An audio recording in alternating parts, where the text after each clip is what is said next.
Hello, old friends and new. Today I've finally got another tutorial for you. That's right, I promised this a while ago and I'm finally getting around to it. My deep dive on slicing and sequencing drum breaks. This is going to start out very specific to just Renoise, but the second half is going to dive into a bunch of theory about how to write drums, what works and why. So even if you're not a tracker freak like me, hopefully you'll still be able to take something away from the theoretical part of this tutorial. Now, the thing about theory stuff is, you might come away from it with a totally different theory that still works for you, which is good. We don't make music on assembly lines. There's a million ways to do it, and as long as you're happy with the result you get, then in my opinion, you did it right. So let's get this long-winded intro over with and get straight into it. If you're down the tracker rabbit hole like me, you probably got here through breakcore, jungle, breakbeat, or some other kind of sample-heavy, drum break-centric music. And you're wondering, how do I do that? In Renoise, there are two main ways of doing this: slicing the drums up manually or using sample offset commands. They get similar effects, but there's definitely a difference. I'm going to start with beat slicing because it's what I'm more familiar with, and it's more versatile in that you can have the drums play at any pitch or speed you want instead of having to worry about syncing them with the song's BPM. So first, all you need to do is grab any old drum loop you can find. Obviously, if you can sample it right off an old record, that's cool, but for the rest of us lame wads, we'll just have to grab a wave file from wherever. The very first thing you need to do is grab any old drum break. If you can sample it right off an old vinyl record, well, you're cool. For the rest of us lame wads, we just have to stick with the wave files we can find, play it back, and sounds good. So, the first thing we're going to do is head up to this little slice button in the top right, start zooming in, place one at the very beginning. You can turn it off to move these little markers, and you'll need to do that. So when you listen, you can hear the next drum hit. Now, it looks like you should click it right here, right where it starts. But what you really want to do is zoom all the way in, which you can do either with your mouse scroll wheel or by clicking and dragging the edges of this bar at the bottom, and find one of these spots where there are no white pixels, just a gray line at the center, called the 0 point. When a waveform does this, it is crossing the 0 point, and 0 point crossings are what you want, because it stops there from being an annoying little clicking or popping sound in the sample. So I'm going to give you an example of why you want that by just putting it haphazardly where it doesn't belong. This one too, just to really be awful about it. You can barely hear it right at the end there, but there's a little, and it's just not nice. You almost never really want that. So when we take everything back to the 0 point crossings,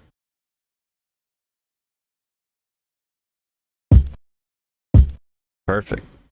No little click. There's a bit of just the air from the recording. If you didn't want that at all, you could take it over to this 0 point crossing. Now you've got it as short as it can get. But this hat sample over here will be a little late when you go to punch it in. So just keep that in mind. It's all about finding the balance between where you want the sample to play, how you want it timed, and where you can actually get away with it. Because you almost always want it to cut on the 0 point. You can manually fade the sample in and out later to fix that if you really can't find a spot, but it's just the best way. So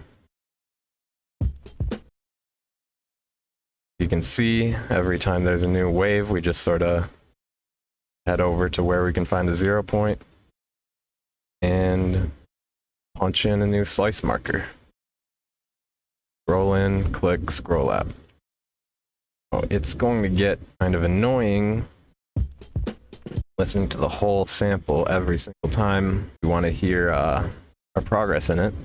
So what you can do is click anywhere with the slice button deselected, press enter, and now you're there. So this part, for example, is a little tricky, getting the snare roll and the kick separated.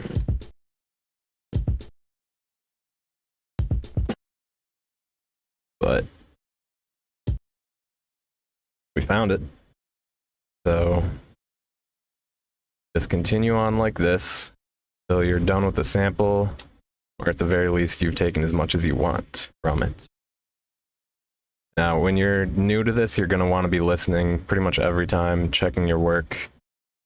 The more you do it, the more you get used to what waveforms look like and how that makes them sound, what parts make for good cuts.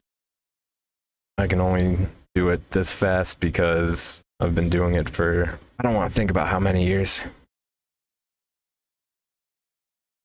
Once we've got it all chopped up, provided we're in the right octave, we start pressing the other keys, you can see.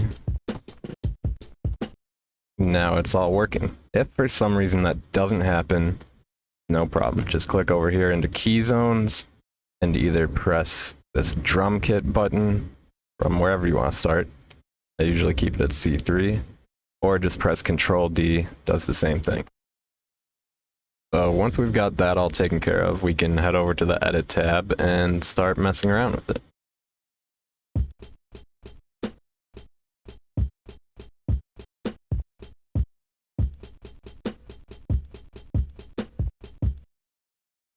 Pretty cool. It's a bit intimidating at first, but once you get the hang of it, it's pretty much second nature. It's one of those mindless tasks you can enjoy just zoning out and working on. But this is pretty new as far as working in trackers goes. So I'm going to talk about the old school way, using sample offsets. So going back to the root note of our sample to play the whole thing, get rid of all these slice markers. Yep, I know it's sad, but you can always put them right back. Not a big deal. Now then, you'll notice up here, this little ruler changed a bit. I think it should be set to this by default, with the hexadecimal notation up here. If it's not, just right-click it, select 0 as effect, and there you go.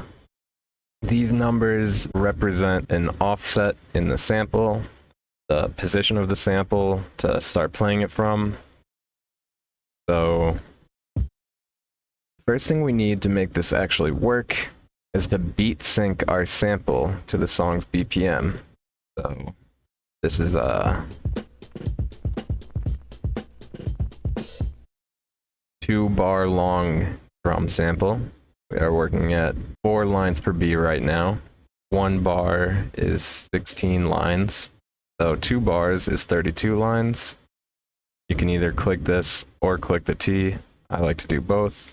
Obviously, the really old school way is to mess around with a metronome and the pitch until you get it all right, but it's been about 31 years since Pro Tracker first dropped for the Commodore Amiga, and I think we can indulge in just a few of the newer technological niceties that have showed up since then. Another neat thing about the beat sync is we can play this sample at any tempo, and it will automatically speed up or slow down, change the pitch to match that tempo. So back in edit mode, once sync is on, any key will play the same exact thing. It's all the same to the program now because it's all synced up to the pitch it needs to be to make it play at the specific speed you dialed in. So what we want to do, make things interesting, is use the effect column over here. The command is 0S, or in Renoise, just S. And let's type in just a random number that ends in a 0. See what comes out.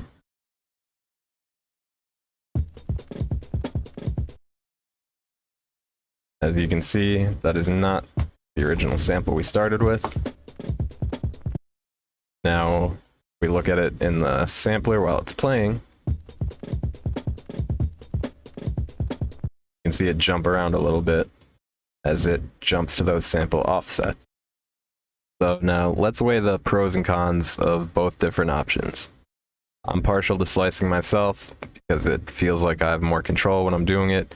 You can hear the part of the sample you're punching in right as you type it in without having to play back the song and check.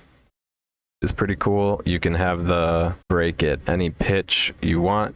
It doesn't have to be synced up to the song's tempo. Is also nice. At the same time, it kind of takes away the natural rhythm of the break a bit, you know, because they're played in by actual humans, not machines, so it's not completely quantized. When you use the sample offset method, you'll be able to get more of a... You can retain the original kind of groove that the sample had, while also resequencing it yourself. But you kind of have to memorize which sample offsets you're trying to start from. It's a lot more trial and error. So ultimately, it's up to you. There's no right or wrong method. There's no way you're supposed to do it. If anyone tells you, oh, you're doing it wrong, that's not. You're supposed to use sample offsets, or you're supposed to use beat slicing. I'll talk to them. I'll make sure they stop.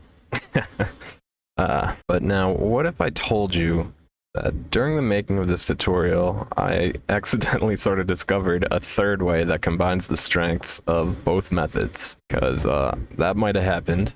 I kind of knew about this, but I never really tried it. While I was writing up the tutorial, working stuff out, I started messing around with this. I'm going to plop in a pre-slice break just because I'm feeling lazy, don't want to do a whole nother one just for the purpose of showing this off. You can't go wrong with the amen break, so it's all sliced up as we would want it, right? But when you go up here in the top right, this little one with a flag next to it, or I don't know, it just looks like a flag to me. When this is enabled, the slice stops playing at the beginning of the next slice. So it just ends where it seems like it's supposed to end. When you go back to the root note and disable this,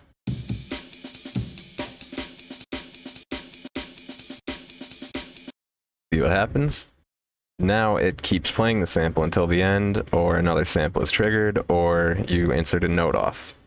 So you've got the same being able to hear what you're doing from slicing, but you've got the same keeping the original groove. You still do need to sync up the whole thing, and what you'll also need to do is press this T over here to transpose the root note, the full sample. Take these numbers it shows you. Here it's really simple, just 0 and 3. And select all of these. Apply that to all of them. And now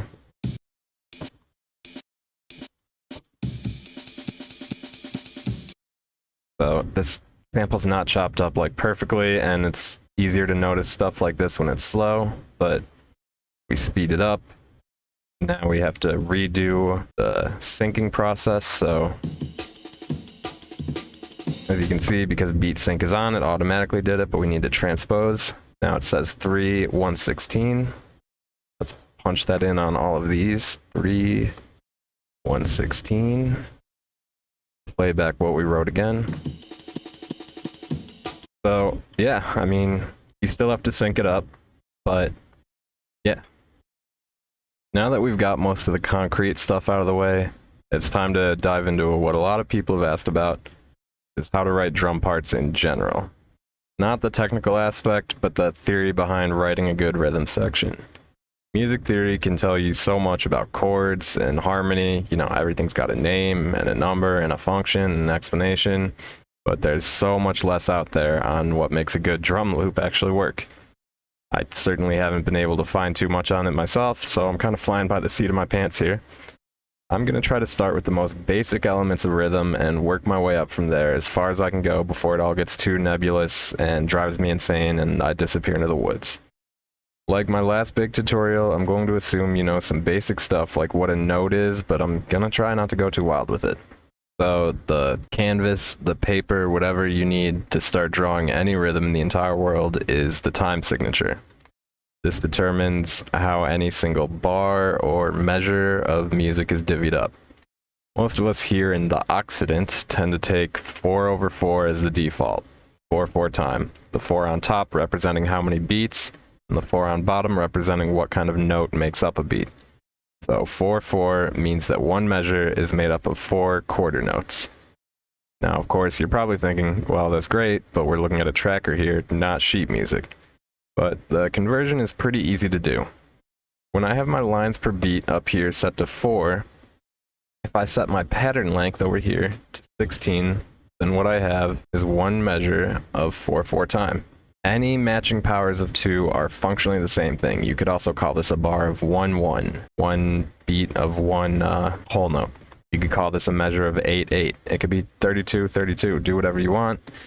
People just call it 4/4 because that's just simpler. Put a note down on every beat and you can hear it.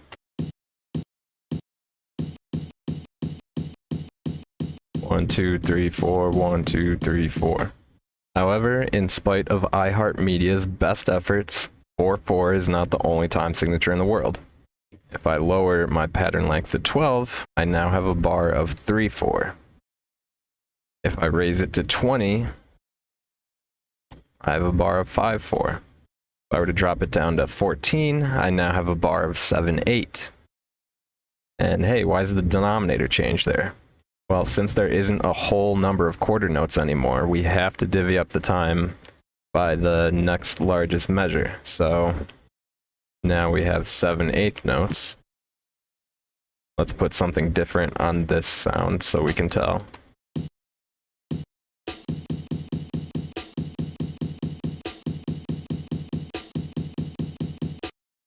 If I change this pattern length to 15, once again, since there's no longer a whole number of eighth notes, we would have to call this 15/16 time. You could theoretically go on like that forever, but unless you're trying to really subtly throw off your listeners or something, there's no real point to it. As a quick aside, the easiest way to keep writing in a specific time signature in Renoise, say we want to keep it in 7/8, go up here to song options, down here to default pattern length, hit 14, delete this one, add them. They're all 14 in length. You used to be able to do this by going over to the master channel, and there was a little thing over here, but I'm pretty sure they took it out to waste my time and annoy me specifically and personally. And I did take it personally, Renoise developers, so you win. Just messing around. Anyway, let's break into, I think, the most important concept I'm going to talk about here today, which is rhythmic cohesion. The best way I can think of to explain this stuff, or at least to start, is to just write in an example and then break it down. So we're going to start with the most basic of all rhythms of all time, the 4 on the floor. It's kick on 1, snare on 2, kick on 3, snare on 4, on and on forever. It's just a bit more complicated than having the same sound on every quarter note, every beat. But not that much.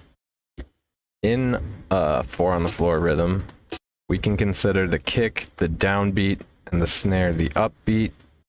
Although those are very loose terms, all sorts of people are going to use them in all sorts of ways.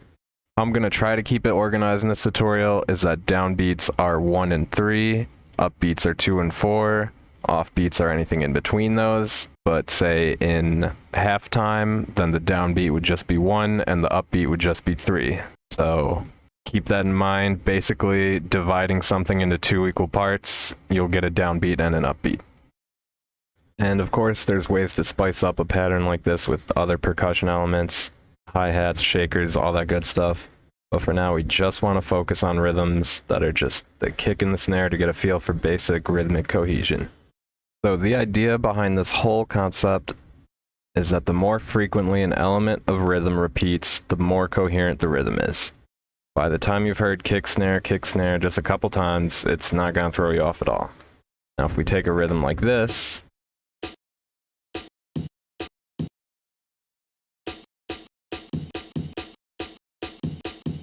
as you can see, the snare keeps things coherent because it shows up on every downbeat. The kick coming in on the offbeat brings in some variety. And once you're able to anticipate it, that also becomes a coherent part of the beat. So for this next example, let's take something that doesn't work with really heavy finger quotes around that, because if you want to make something work, you can, and break down what's going wrong with it.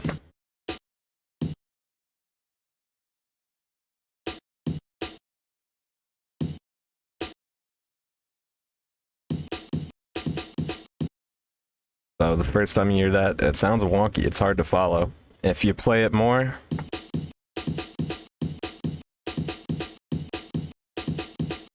you get used to it, you catch on, because our brains are just good at finding patterns, but it's not probably going to feel coherent if it just starts playing in the middle of a song after something else. It doesn't catch on right away. It's not something you immediately feel like you can dance to, right? And when we break it down like this, what we see is kick, downbeat, snare, upbeat, pretty normal. Another kick on the downbeat, then the snare on the next downbeat, kick, upbeat, snare, downbeat, back to kick, downbeat, snare, upbeat. So the effect is that you can't really predict the first couple times you hear it where the kicks or snares are actually going to go.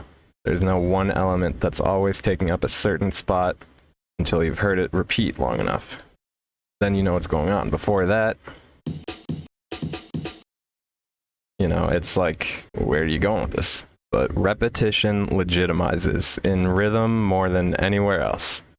The shorter a loop is, the faster people can find the pattern in it, get in the groove of it, and that's a blessing and a curse, because change things up too much, too fast, and you'll throw off people's groove, but leave it too static, and it's boring.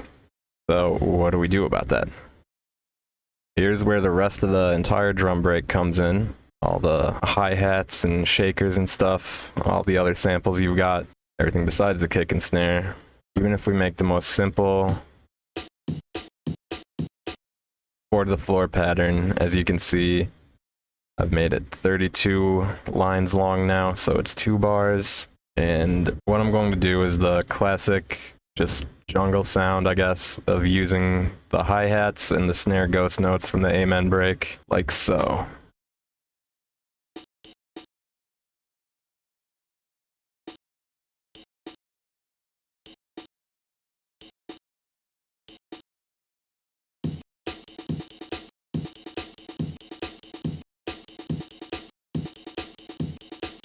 So it already sounds like there's a lot more going on. It's a lot more interesting than just 4-to-the-floor with nothing else. But there still is, at the very center of it, that kick, snare, kick, snare, kick, snare. What else happens is the hi-hats, even though they're not on every third line of the beat, they only show up on the third line of a beat. As does the snare ghost note only shows up on the second and fourth lines of the beat. So that they're always playing more or less the same pattern. Even when they're not playing, you know where they're going to show up again later. So if we take more of these out,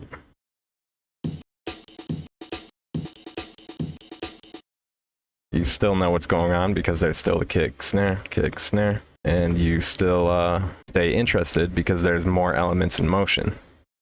So let's try something really weird. I'm going to try to make, well, first I'm going to raise my lines per beat to 8 because that's just how I like to work.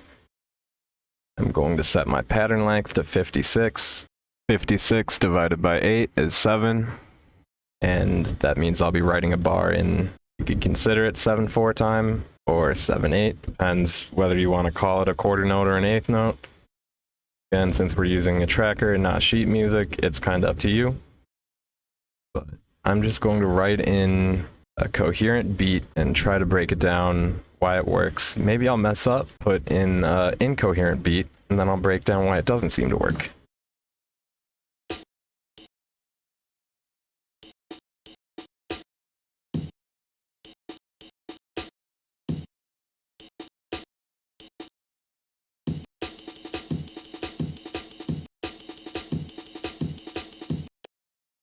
So hearing it just a one-time loop, it kind of makes sense so far, right? Because once again, we have the same hi-hat, snare, ghost note pattern that jungle uses to death, and for good reason, it sounds great. We also have the snare generally always on the upbeat, second beat as opposed to the first, then on the offbeat of the third beat, one more time on the offbeat of the fifth beat, one more time on the seventh beat.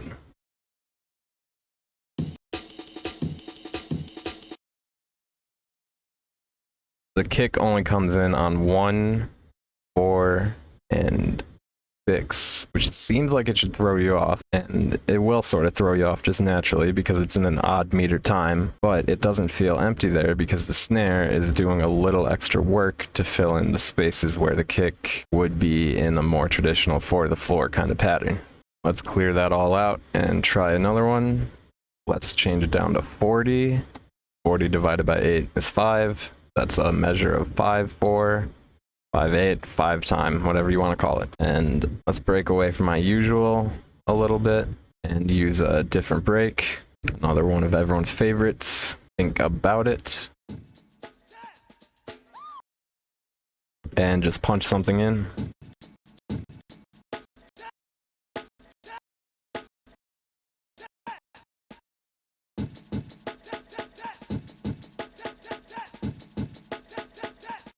So that one really not as coherent as the previous. Let's listen back and see what's going on with it. There's motion on every 16th note, which is normally a good way to guarantee at least some level of coherence, but as you can hear, then we have the snare always the same amount of time away from the previous one, 2 16th notes, but there isn't a final one before the measure ends.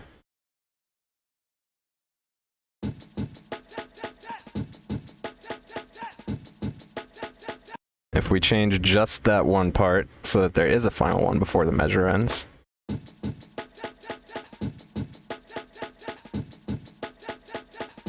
Now it starts to make a little more sense just on an initial listen, just because the snare remains more consistent by having one more note that's, again, equally distant from the previous notes. And the kick comes in to start the next measure right after 2 more 16th notes, so it just flows naturally back into the part where the downbeats are separated by 3 16th notes.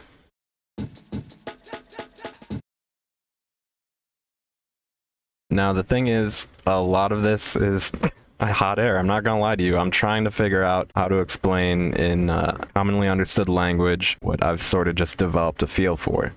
Something that, as you work on music, as you write your own drum parts, as you keep practicing it, you will eventually develop your own feel for. The more you work on trying to figure out what sounds good to you, what doesn't sound good to you, how to do more of what you like and less of what you don't, the more you'll develop your own style, which could sound like mine, could sound nothing like mine. Like I said at the top, we don't make music in factories. All right, there's not a certain way we're supposed to put all this stuff together. You're sort of supposed to do however you want, or whatever the person you're making it for wants.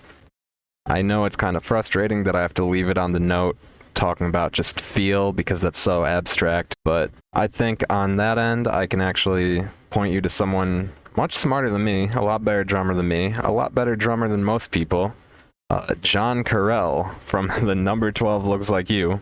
And here is something he said in a video he did for Vic Firth that's always resonated with me for years and years. It's been just part of my own theory in writing music, especially drums, and hopefully it can help you too.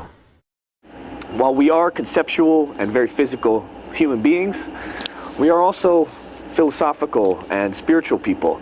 And our drumming should also be coming from a place, I believe, that encompasses that third aspect of ourselves. And without the feel, and without the vibe, and without the real answers of the questions of why do I play what I play? Not just how do I play what I play, but why am I playing what I play? People talk about feel all the time. They talk about, let's say you're learning Latin music and you're learning the Cuban rhythm, rumba clave, right? Bat, bat, bat, got, got, and you're putting against this samba feel, and you got this cascada polyrhythm with your right hand, and you're doing all these wonderful things. And when we're taught how to do this, or what the rumba clave is, we learn the notes, and we learn the stickings and the conceptual side of it, and we play it. We go do ga go go ga go go ga go go ga go ga go go, and then somebody comes out and goes, oh no, you can't do that. It's got to be rougher. It's got to be edgier. It's got to have some flavor, And then so you say boom blah blah blah blah blah blah blah blah, and then they're like, no, that's too rough. Maybe if they'd explained to you the why and said, listen, there are these beautiful women that are dancing to this music. And there are many, many guys creating these rhythms together in a whole rhythmic section. And clave, the word, really isn't describing a rhythm. It's describing this combination of rhythms when people come together and they create this music and people relating to each other and human beings being together. And if you can visualize this beautiful woman captivating all the people in this room and harping on you're just doing your job and keeping this rhythm with all these other guys, and if you can really visualize the spirit of this, then something tells me you won't have nearly as much of a problem nailing that feel. The question of why is then answered, and the feel of your music, as people like to call it, starts to come out.